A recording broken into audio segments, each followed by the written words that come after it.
Hello and welcome to Froch on Fighting with me, Carl Froch, aka the Cobra, former unified super middleweight world boxing champion and international boxing Hall of Famer. And welcome to the Porterweight Podcast, Showtime Shawn Porter.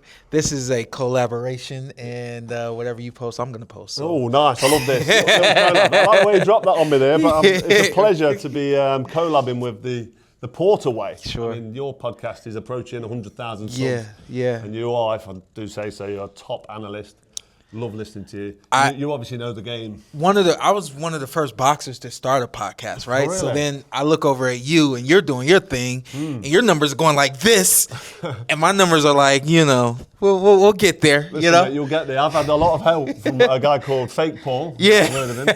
And Big John Fury, the fighting man. So when you've got a bit of controversy and a bit of noise, it builds you up. But I like to think that my style, the fact that I'm very straight, very honest. Yeah. Tell it how it is. And that's what I noticed about you. Like I go away from the drama, and you're like, now you need the drama, man. You're like we'll go get it today. Exactly. A lot of it finds me though. I don't go out looking for it. Yeah. It finds me, but because I'm honest, like I'll say stuff about Tyson Fury and just say, listen, it's past his best. Yeah. And he can still What's do the stuff, facts? but he should have stayed retired and retired five. Just some honest stuff. But his dad kicks off quite a lot. Yeah. I actually quite like John Fury. I've met him years ago. Tyson Fury made his professional debut on the undercard for my world title fight. Oh, wow. I trained with him in Ireland for my first world title fight. And which fight was that? I met John. That was against Jean Pascal. Oh, okay. For the WBC title. Yeah.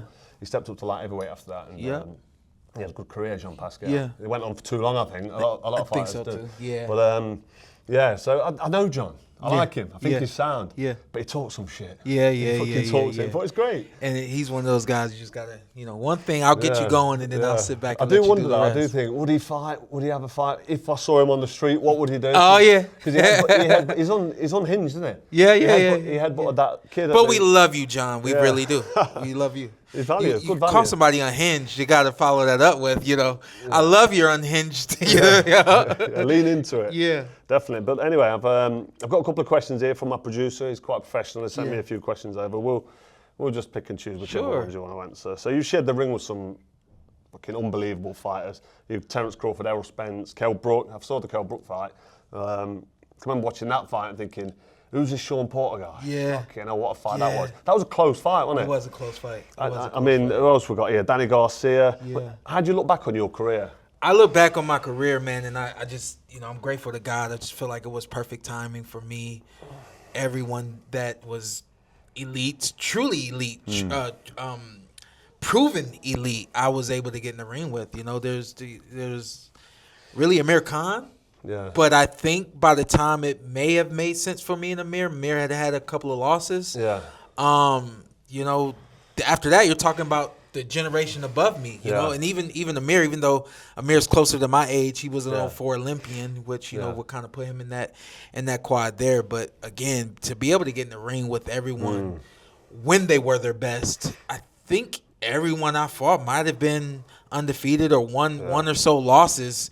And, to go toe-to-toe with those guys, I think, speaks just, monuments of who I was as a fighter, Yeah, absolutely. I mean, I mentioned Kell Brook there, and you fought him at his prime. Yeah. He was flying. He was fit, strong, motivated. He's full of desire. Yeah. And that was a toe-to-toe tear-up. Sometimes a loss actually does you good. Yep. Iron sharpens iron, and I told him that. You sharpen each other's tools. Yeah. And that sort of the experience you gain from them fights at that level. Yeah. And then you go on and do what you do. And it's all learning. You're learning every fight, as you know. Yeah. Let me stick in my shot because the Super 6 was when I really kind of came to life in boxing and really started to kind of look at it. Andre Ward, I had known him, from being an Olympian, Darrell, And then there's Carl Froch, and I'm like, who's he? Yeah, who's he? Where's this guy come from? But wow, you know what I mean? Like, my question to you is, when you saw yourself in that Super 6, we never count ourselves out, but I know you're looking at everyone else who's in there. You're looking at yourself. Who did you expect to be seeing, on the other side of the entire tournament?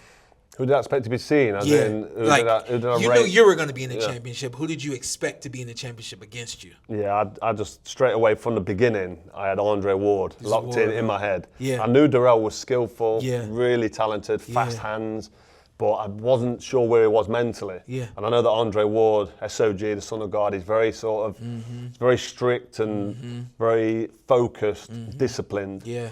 And I thought, this guy's going to be trouble. Wow. And when I first saw him fight, it was against Mikkel Kessler. I looked at a few tapes of him before that. Wow. But when he fought Kessler, because I know Kessler's a good fighter, Joe Calzaghe beat Kessler in a close fight, and I knew Kessler was injured, not taking anything away from Calzaghe's win, but I thought, the way that Andre Ward dealt with Mikkel Kessler, I was in Cuba, and my brother was getting married, my older brother Lee, and we watched it on the screen.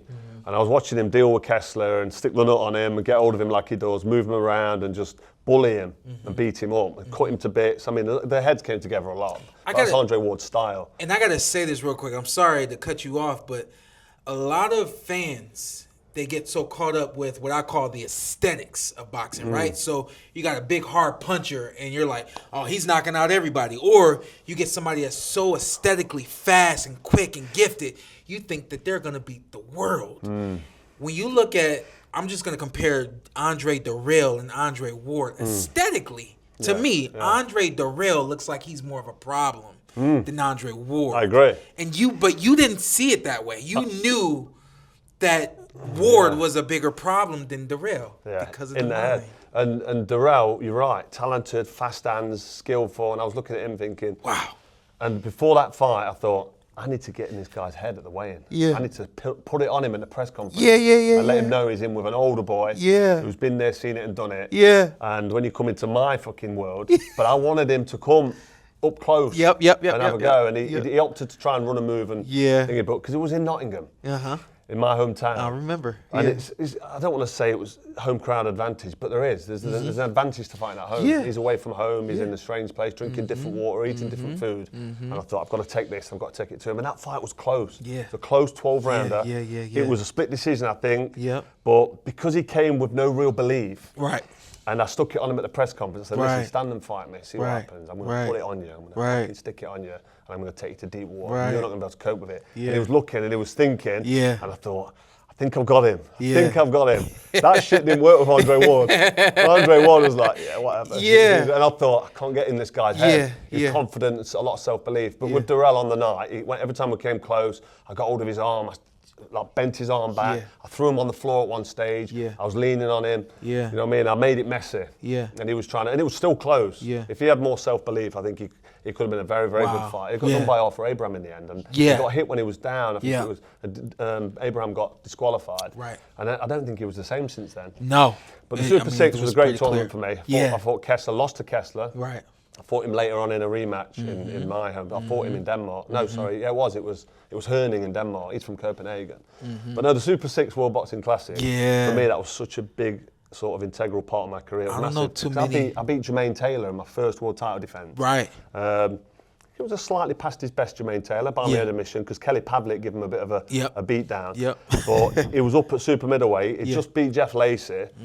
And I was like, a new world champion. I got this WBC world title belt on my bed. And I'm looking at it every day thinking, I'm world champ. I'm like, what's next? And there was no television broadcast back me in the UK. There was nowhere to go. And it was like, Jermaine Taylor. I was like, fuck this, not Jermaine Taylor. I remember watching him when Hopkins fought Howard Eastman, I believe it was. So I was out there training with Howard Eastman for the Hopkins fight. And he was on the undercard. He was also on the undercard on Nassim Hamed and Barrera when I went out to watch that. And I can just remember seeing Jermaine Taylor thinking fast hands, skillful, explosive. So it was a really good middleweight, wasn't it? Undisputed middleweight champ. And the reality dawned on me when I got in the ring and I was looking up at the big screen and I could see him doing his foot. He used to do that thing. The ball charge. And I thought, shit, he used to go like that. I'm fighting Jermaine Taylor, I better switch on. And I wasn't switched on. I got dropped in round 3 on the seat in my pants for the first time in my career. And I had to just dig deep for 12 rounds. And I stopped him in the final dying seconds of the last round, and that clip's kind of doing its rounds now. Yeah. So, no, proud moment for me. I don't want to talk too much about myself, but this is obviously going out on your channel as well, and you're asking me questions, so it's all good. Are you enjoying retired life? I am, man. Yeah. Aren't Do you you? ever get the itch to get back in? No. Do you? I think as fighters, no, I don't. And I retired because I was ready to retire. Yeah. The desire was gone. I've seen you out, and I there's no doubt about it. Like, obviously you're older than me, so people still. I'm 38, and people are still asking me if I'm coming back, and I'm like, y'all know I've been retired for like 5 years, And so I've seen you out, and you just seem very content with life, with the thing that you've done, and like I said, I already knew you weren't coming back, but to look at you, a fighter, and everyone always wants to know, like, how's it being retired? Don't you miss it? And all these kinds of things, and I look at you, and I'm like, this dude don't miss it. I don't have to miss it. You know what I mean? Like, get used to this. You know? I think we're always going to miss the big moments and the accolades and the euphoria of winning and being the champ, and standing in that ring when getting your hand raised. It was weird for me. I didn't. It wasn't the hurt that I liked. Funny enough, it was like what the hurt brought. Right? The hurt brought the crowd. The hurt brought the noise and the cheers, and that's what I liked. I didn't really like hurting. I just like what the hurt brought. I know what you're saying. When you're in them moments in the boxing ring, exchanging leather, getting hit with digs. Like the Kell Brook fight, I'll come back to that again, because that ebbed and flowed. You was both hitting each other hard. Hard you both too. Stayed in the pocket. No one was trying to hold on, or no one was trying to run off. It got to the point where you locked horns. And you had a proper fucking fight. Good old fashioned passionate ass whooping. You know what I mean? When you watch them fights, it's great. But when you're involved in them fights, what I'm saying is when you're in there and you're getting hit with shots and the crowd's cheering or oohing and ahhing, and you're letting shots go, in that moment with the cheers and then the boos, the oohs and ahs, you can't beat it. You can't beat it. And you can't get that back from anywhere else. And unless you've been in there, been in them moments, you can never sort of explain or do it justice. But that's what I miss about boxing. I don't miss the training because it was getting hard late on with injuries, getting old and slowing down and sparring and getting it with shots off amateurs, and you're thinking, why is he just fucking beat me in the spar? You're not switched on, are you, every day? No. And then come fight night, you get in there and you subconsciously do what you do naturally. Just subconsciously doing it. You just go into the flow. Yeah. And it's good. I think thinking about fighting for me was worse than actual fighting. Than actually thinking about the dark places you got to go and how deep it's going to get and how hard it gets. And you think, I've got to go there again. But when you're in there and you're doing it. And to the training, like, I've talked myself out of even wanting to come back because I've thought about the training and what it would take. And it was like, that's grueling enough, you know? Absolutely. It's such a wonderful sport.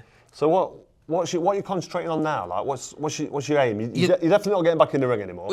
And I know that we'll probably transition into the Undisputed game anyway, but let's talk about that really quick. Sorry to stop you, but we're here for the Undisputed. The first game has been out now on the shows for a while, and you've been in the sensor sort of studio where you're throwing punches, you move in, you're doing your footwork, and we've had all that. I actually have not had the chance to do that. Did you not do that? And I'm trying to convince them. You know what? Timo never did his. Yeah. So someone else, Sonny Edwards did his. Yeah, Sonny did. Sonny did like everybody. I did the footwork for Muhammad Ali. Like the foot yeah. shuffle and all that. Yeah, I heard about you. I heard about you guys over here getting to do the blunt of the work because you guys are over here. So. You'll be getting wide up soon, I'm sure. Yeah, I think so. I think that Ash and the team are starting to really figure out that my style and what I was a lot different than, and you kind of need me to come in and do it myself. Hopefully it happens. If not, this is no biggie. But you asked what I'm doing. I'm looking at starring in a feature film. Nice. And I've talked to Ash. We're gonna feature the game in the movie. Oh, really? Yeah, my son is actually gonna portray my son in the film as well. So really good. It's called Round One. It is. It's not specifically a boxing movie, but you can coin it that because boxing is kind of revolves around boxing as well. It's great, isn't it? When you finish boxing and then you get involved in different things. I told people, I said, man, I wasn't looking for something that would supplement that same income that I had boxing. I said, but acting's not a bad alternative, and I can do it, so I'm gonna do it. I found that sitting ringside straight after I retired. I mean, I retired at the time when I mean, it don't get much bigger. I don't know if you know, but there's 80,000 fans at Wembley Stadium when I boxed. No, I didn't know that. You didn't know about the 80,000. Damn. It's a lot of people know about it. A lot of people know about the 80,000. Congratulations, man. Good Lord. I always like to take the handshake and the accolade for the 80,000. Yes. Good Lord. But anyway, that was Wembley Stadium, 2014. It was a rematch, and in the first fight, I got dropped in round 1 heavy. I got beat up for 6 rounds. Damn. I dug deep, kept going, and then forced a stoppage. And the stoppage was controversial because the ref jumped in a little bit early. That created the whole. That created the. We need to see this again. Yeah. And that's why we did all them numbers at Wembley Stadium. And I didn't want to fight anymore. Yeah. 37 years old. Yeah. Elbows are killing me. My Achilles tendon's playing up. My back's fucked. I'm like, damn. I don't need this. I've got kids at home. Yeah. Thinking I'm done. Yeah. But I need to have this rematch because everyone thinks it felt like a loss even though I won. So I got the rematch, Wembley Stadium. Rendered him unconscious in front of 80,000 fans, and I thought, it's not going to get any bigger than this. Right. That's me done. Right. And then sitting ringside for Sky Sports, watching all the other fights, watching Anthony Joshua's career, the rest of Kell Brook's career, David Hay, good friend of mine, and Tony Bellew, all them fights. Yeah. I was sitting there thinking, I ain't doing this anymore. Yeah. I can't believe I used to do this. That's funny. Yeah, I'm the sitting same there way. thinking, fuck that. I'm the same I'm way. not fighting again. I can't believe I did that. Yeah, you think the same. Yeah. And that's what kept me out of the ring. Yeah. So we're lucky that we're able to do that and have a look at it. And I had the opportunity to work for a broadcaster.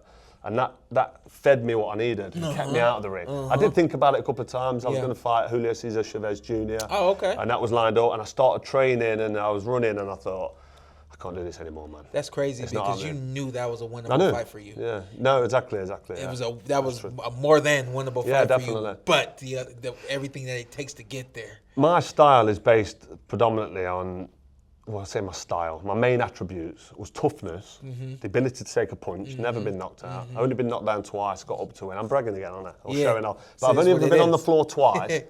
George Groves, Jermaine Taylor. I got up both times to win the fight. Never been knocked out. And I thought to myself, 80,000 at Wembley, rematch, grudge match, a fight I couldn't be asked to do the rematch, but I dug deep and did it. But where now? What we're going to do next? What's the point? Why get greedy?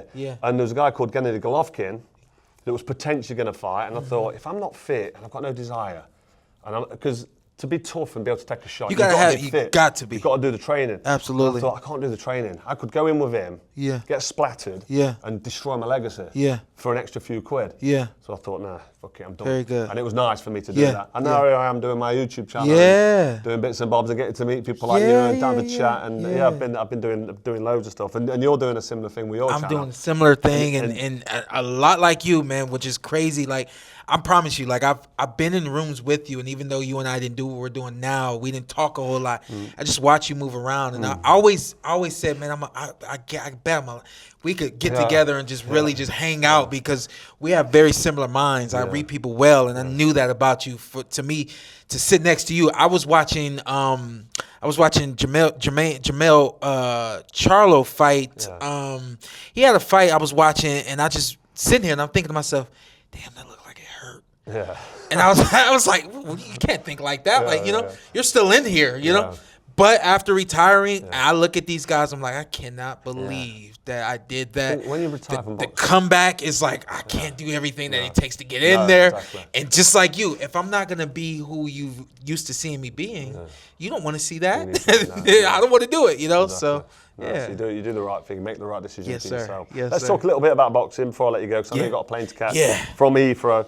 So, Anthony Joshua and Tyson Fury. After Fury Makhmudov at the Tottenham Hotspur Stadium a few weeks ago, which I was at, it was a Netflix broadcast. I was proud to be on that broadcast and be part of that whole. It was such an unbelievable setup, great production, so professional and very meticulous, and just a very good show to be involved with. Anyway, Fury won the fight over 12 rounds. He's back. Anthony Joshua is now having a warm-up fight with somebody we've never heard of. No disrespect, but he's unbeaten in 20. I think he's had 19 or 20 knockouts. What do you think of that fight, AJ Fury? That was a hard moment for Anthony Joshua when that fight ends, and we knew that Tyson Fury had won, and we know that Tyson Fury's boisterous. He's loud. He's gonna get in your face. We knew all those things, but when Tyson comes over and literally calls him out with the mic and all those kinds of things, that was a little different from usual. Yeah. Usually there's no microphone and we're just yelling at you and all that kind of stuff. And then we do our post-fight, you know. He just put the light right over Anthony. And I was uncomfortable for Anthony. Yeah. Here's the thing. I think in the moment, Anthony handled it the best way that he could. Yeah. But if he does not move forward with that fight, everyone's going to say that he's ducking or ducked Tyson Fury. I think that fight happens. I think that Tyson's fast enough. He's still a good enough boxer. Yeah. I think he's still got enough. He still can wear the leather enough. Yeah. I think he beats Anthony Joshua. Anthony has never been the fundamentally sound boxer that Tyson Fury has been. A really good straight up and down 1-2 fighter that can hit you and hit you hard. Yeah. But the thing we've seen from him, especially recently, is if he's not tapped in mentally, he kind of falls apart as the fight goes on. And Tyson's that guy that's while I'm punching, I'm also poking you and I'm poking your heart and I'm teasing you and I'm making you feel it all. So it's a tough fight for Anthony Joshua. I think it's a tougher fight for Anthony than it is for Tyson. But should Anthony come in really tapped in and ready to go, that it's a great, I think, 12-round war. Yeah, absolutely. Who do you think wins that? I think Tyson Fury wins that fight. In the other side of that, man, and I believe, so two things. Number one, I think that if Tyson Fury never fights Deontay Wilder, Alexander Usyk never beats Tyson Fury. Yeah. I think 3 fights where Wilder just took enough out of Fury that Usyk was able to do everything that he did. I just think it would have been a much harder road. Yeah. Tyson Fury to me is the greatest heavyweight champion of our time. Obviously, replaced now by Alexander Usyk beating him twice. I understand that entirely, but to me, when it comes to being a heavyweight, you got to be big. Yeah. When it comes to being a heavyweight, you got to have skills. Yeah. When it comes to being a heavyweight, you got to have power. And I always looked at Tyson Fury. I said, man, nobody can beat this guy. You know, I think for Alexander Usyk, and shout out to Usyk, it was perfect timing for Usyk. Absolutely, you know, you can't hate on him. You can't, can't take anything away from him. Yeah, but for me, I look at Tyson Fury, and I've always just groveled and been enamored by who he was as an athlete, being as big as he was. Yeah. Well, Usyk's fighting a kickboxer next. It's a nice segue into Usyk's doing what he's got to do, man, and I really do, man. I love Usyk. He's an amazing person, and that carries over to who he is in the ring. Yeah, where do you think Usyk ranks historically now? Historically if he retires today. Yeah, I mean, historically now, and I'm not one to really go about the rankings and things of that nature, but certainly, if we talk about the generation of between 2008 and 2008 and 2026 to 28, that we're talking 20 years. He might fight until 28, maybe. Of 20 years of being a professional world champion, he's probably as elite as one, if not two, to Bud. And then, kind of the list goes from there, Can anybody beat Usyk now? No. Clean. Nobody's gonna beat Usyk. No. The one coming up is Moses Aitama. I think a lot of people think that could happen. Yeah. 2028, Moses versus 2028. Usyk, Moses has the best shot of his life in 2028, but it might not happen. No, it probably won't happen. It'd be a shame for Usyk to hang around too long and get beat by the clock. But Usyk's like you, like me, like mentally, he's going to lock in, and he's hard to beat. Yeah. So I think Alexander Usyk's gonna retire undefeated. Yeah.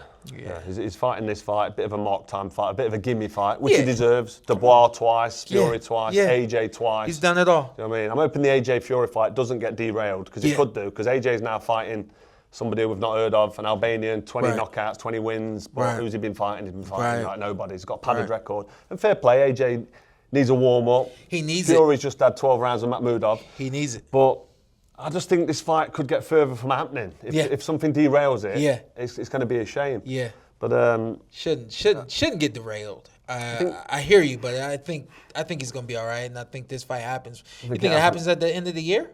Hopefully. I mean, it's a big fight. It needs to happen. There's no world titles at stake. There's no one beaten record in jeopardy, because they've both been beat. Yeah. And I said when I was on Netflix that actually this fight's too late. but it's still a massive fight that we're going to want to see. It's a massive UK fight, but I think it's a massive fight for the world. And every now and then you get fights that are just great for the US, and then you get fights that are great for the UK. You get fights that are, great wherever they are, but then you get great boxing matches that are great for the world. And I think that's one that's great for the world. Absolutely. Yeah. Just really quickly, moving on from Usyk and the heavyweight division and Tyson Fury and Anthony Joshua, because that's a big fight that we want to see in Britain. We've got Conor Benn, who's just boxed. Oh, yeah. Against Regis Prograis. Yeah. Past his best, Regis Prograis, fair to say that. He was ready to retire. He kind of had enough. He looked on shaky legs from round one. Yeah. And I'm not digging out Conor Benn. Conor Benn's is an exciting, I say prospect, but I put an asterisk on the word prospect because he's been a pro 10 years. But who's he boxed, who's he beat? Probably his best wins, Chris Algieri knocked him out, but Chris Algieri was past his best. He's had 2 great fights with Chris Eubank Jr. Right. A loss and then a win. Right. And in the win, Eubank Jr. looked like he wasn't at the races. He Right. was dead at the weight, not motivated, whatever happened. Conor Benn now, he's talking about stepping up and fighting for the WBC against Ryan Garcia. What do you think of Conor Benn? Is he world level? Yeah. And if he steps in with someone like Garcia, will he get found out? Well, 2 things. Number one, you just go real quick, go back to the Regis Prograis fight, right? Yeah. So for Conor Benn, the next part of the evolution for him is being able to figure out, well, how do I break this guy down and get him out of there? Yeah. There was no breakdown, I think he felt Regis's power early. That straight left hand is a real left hand. I felt it before. It's a real left hand, And I think that he respected that too much and was unable to really just figure out the next steps to breaking down his opponent.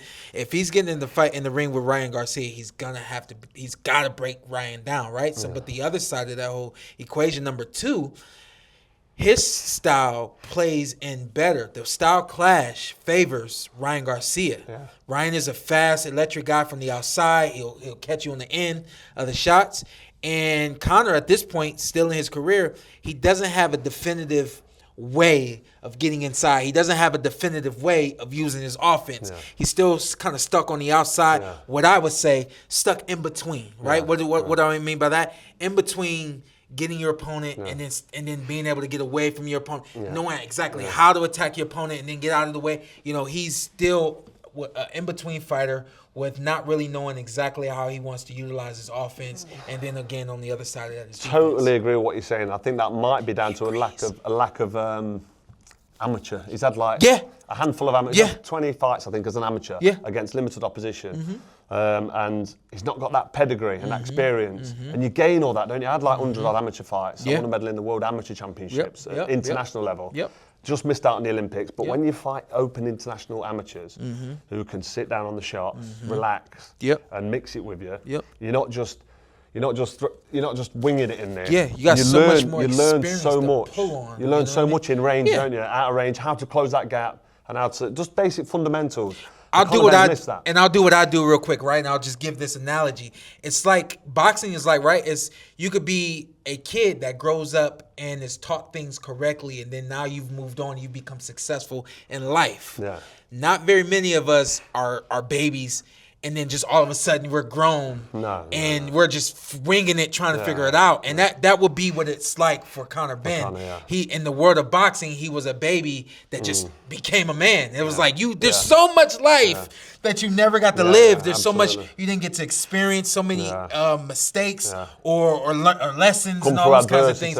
Yeah. I remember boxing for England, losing in close fights, going back to my room and crying. Yeah. And being devastated and thinking to myself, come on. I've thrown it away myself because I didn't do this or I didn't do that. So next time I'm going to put it right. And the next time you put it right and you might win, you might lose, but you're gaining so much experience. And then when you finish your amateurs on a high, like I won a medal in the World Amateur Championships, the first Englishman, then I turned pro thinking, I've done my apprenticeship. Done it all. I've done all that. Now I'm turning pro with that under the tank. And fair play to Conor Benn, I'm not criticising him, but same as Chris Eubank Jr. They've not done that apprenticeship. Yeah. So they're learning on the job. Yeah. But having said that, would you say he's world level? Does he belong in with Ryan Garcia? Can he cope with that, or is he going to get a shock? You know what's crazy is his energy makes him world level. Obviously, his name makes him world level. His fitness, his commitment, his discipline. Exactly. Those are the things to me that make him world level. I've sat next to this gentleman. We drove back from Essex to London like an hour, and I got to sit there and listen to him talk, and I'm like, says all the right things, doesn't he? He says the right things, but he believes, he feels them. You know what I mean? Yeah. So for him, it's just a matter of connecting those dots and staying level-headed. I got a feeling that, in the fight with Ryan Garcia, it's going to be a lot like that first fight with Chris Eubank, where he just came in the ring too hyped up, too excited, and, a bit out of the sorts from an emotional standpoint, and they got the best of him in the first fight. But he's talking about, sorry to stop you, but he's talking about Haney. He's talking about Shakur Stevenson. He's supposed to. He's now Ryan Garcia, WBC champ, which for me is a good fight. He's supposed to talk about those guys. Can he cope with them? I'm not sure, and I don't want to give him stick. And he's got a punch. I've called him a novice, and has he got a punch? Has he got a punch at 150 and 147? He's got a punch. He does. Yeah, he's got a punch at 47. He's got a punch at 54. Did you see enough against Prograde that tells you that actually he can win a world title against these guys? When you watched him against past his best Prograde, did you say actually this is a guy that can win these fights? This is what I said. I said he's learning. He just grew from this fight, but how many more opportunities do you get to grow and learn before that happens? Now you're calling out Ryan. Have you grown enough? So, to the point of your question, without avoiding it, I don't think he's grown enough. No, still got a bit more to do. Still got a little bit more to do. But we're not here giving Conor Benn stick. We love his tenacity. We love his tenacity. We love his desire. I'm going home, so I don't have to. His belief. Yeah. But it's interesting because he's a big name. He's not won a world title. He's not won a British title. He's not won anything really at that level, and he's sold out the Tottenham Hotspur Stadium twice because of the Eubank and Benn name. So he's big news. He signed a deal with Zuffer and Salah. He's making a fortune. Fair play to him. He's the one taking the punches. He's almost got the cheat code for boxing because he's earning mega money. He's got Turki Al Sheikh backing him and putting with the ring, putting all this money in. You know about the switch to Dana White and Zuffer. Of He's course. left Eddie Hearn. I think that was a good move. Was that out of order on Eddie? What do you think of that? Or was it business? It was business, but I don't know, man. I think that he's getting his money, and in today's world, when it comes to sports in general, specifically boxing, you got to get to the money when you can, because if you don't, once it's gone, it's gone. It's gone, Yeah. Once I'm gone, I'm gone. I'm gone because I got to go. And he's going very soon. But before he goes, I've got one more question for him. Okay. Prime Carl Froch. Yeah. Against the prime. Showtime Shawn Porter. Good Lord. You know what was coming? You beat me. But you beat me. You can't just say on the size though. You got to say, mind you, the size is a difference. The size is a big thing. Why do I beat you? Were you a prime 168 or were you a prime? Yeah, 168. So okay. Listen, I'm too big for you. But let's just say pound for pound, if me and you stand there toe to toe and have a fight. Well, because here's the thing. Right, I fought a lot of big guys because I was a big amateur. I fought Alexander Usyk in the amateurs at 165 pounds, so I'm not unfamiliar with How did that fight you. go? Huh? How did that fight? I beat him. What you talking about? Really? Yeah, 165 pounds, baby. Did what I had to do. It's a wind-up, huh? Yeah, beat him on points. I beat him on points. Yeah, great, amazing fight. Amazing Unbelievable. Fight. I'd say there's some fights out there that even though they're amateur fights, they're worth paying for. That one is worth paying for. So I got to find the video for that. But I'm not